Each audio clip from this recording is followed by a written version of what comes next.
Hi, welcome. In this video, I want to do a follow-up on the onboarding video I did regarding dealing with a new dog by way of board and training. And again, I talk about having the owner interact with the dog to get the dog set up by way of the crate.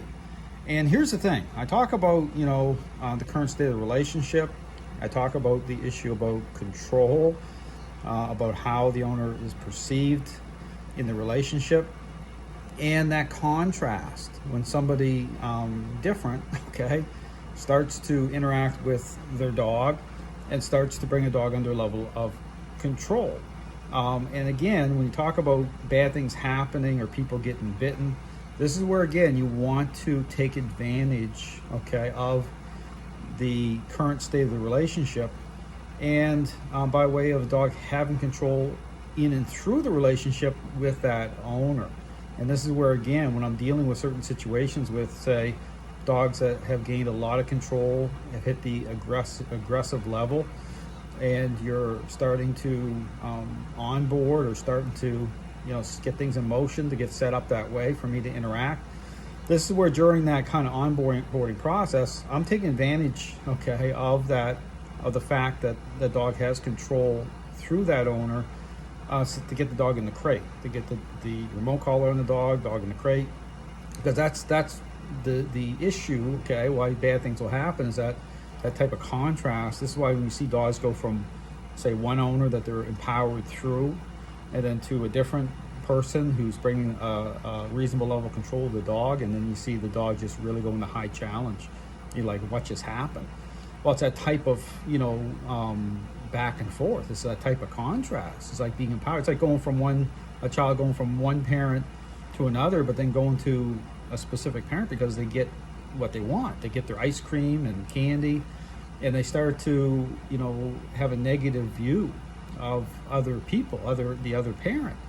And that's what happens. Dogs are social animals. So, you want to work off of that connection to avoid say a bad situation in a certain moment. Because here's the thing, I will manipulate the relationship that way, be able to take advantage of certain things to keep it safe.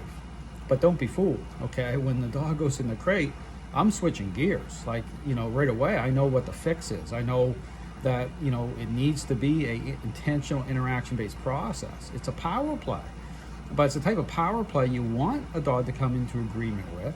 But when a dog's holding a high level of control, even a reasonable, level of, kind of interaction, it's going to still, send the dog into high challenge.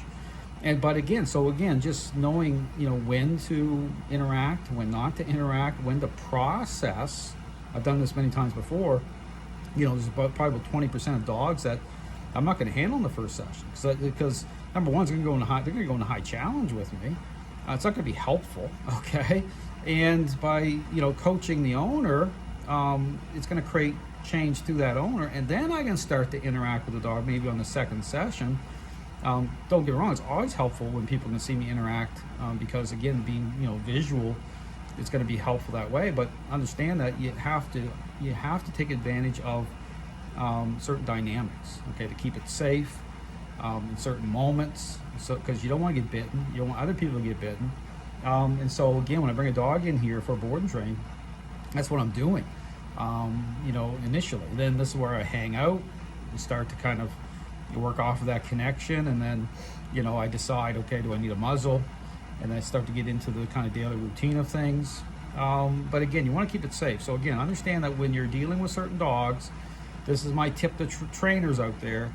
You don't want to get bitten, take advantage of the relationship through that owner to a certain level, but understand at the same time is you want to adopt a process, that's gonna create change. That's the bottom line. Thanks for watching.